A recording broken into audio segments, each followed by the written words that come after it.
عمر رضی اللہ تعالی عنہ یہ وہ انسان تھے جو رعایا کا اتنا خیال کرتے. راوی کہتے ہیں کہ ایک اونٹ جو ہے وہ صدقے کا بیت المال کا اونٹ، وہ دوڑ گیا، سواری پہ بیٹھے اور عمر رضی اللہ تعالیٰ عنہ صحرا میں ہیں. پوچھا آپ کہاں جا رہے ہو؟ کہتے ہیں بعیر ند من ابل الصدقہ، یہ مسلمانوں کے بیت المال کا مال ہے اور یہ اونٹ دوڑ گیا ہے، میں مسلمانوں کا مال ضائع نہیں ہونے دوں گا، میں اس کو ڈھونڈنے آیا. دیکھتا ہے دیکھنے والا سخت دھوپ میں کس طرح وہ گھوڑے کو تیار کر رہے ہیں. پوچھا یہ کیا کر رہے ہیں؟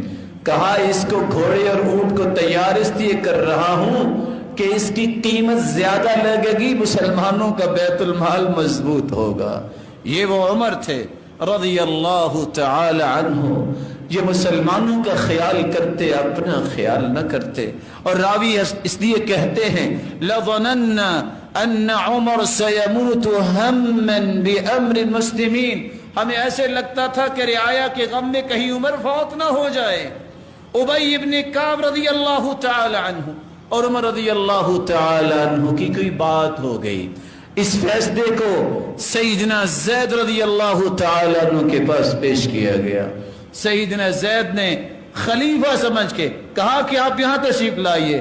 کہا تم اس وقت تک انصاف کر ہی نہیں سکتے، تم اس لائق نہیں ہو کہ انصاف کرو جب تک تمہیں یہ پتہ نہ ہو کہ میرے بارے میں شکایت آئی ہے تو مجھے اس کے ساتھ ہی بیٹھنا ہے.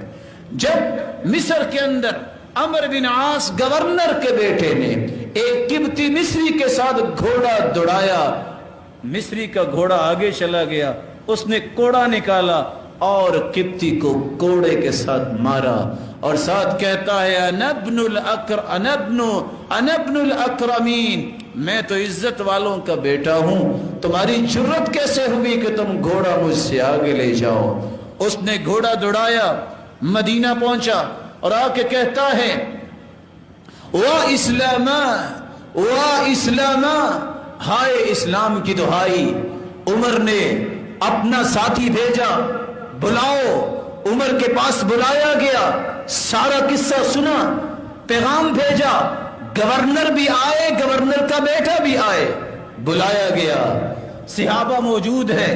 سیدنا انس رضی اللہ تعالی عنہ فرماتے ہیں عمر نے تحقیق کے بعد جو کوڑا پھینکا، کہاں پکڑو مصری، اضرب ابن الاکرمین، مارو اس عزت والے بیٹے کو، میں اس عدل کو دکھانا چاہتا ہوں.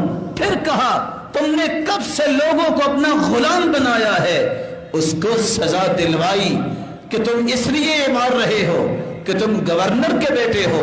پھر کہا یہ کوڑا گورنر کے سر پہ بھی رکھو. کہا امیر المؤمنین میرا کیا گناہ ہے؟ کہا یہ شے تیری وجہ سے مل رہی ہے. کہا اللہ کی قسم میرے پاس بھی یہ کیس آتا تو میں بھی یہی اس کا حل کرتا.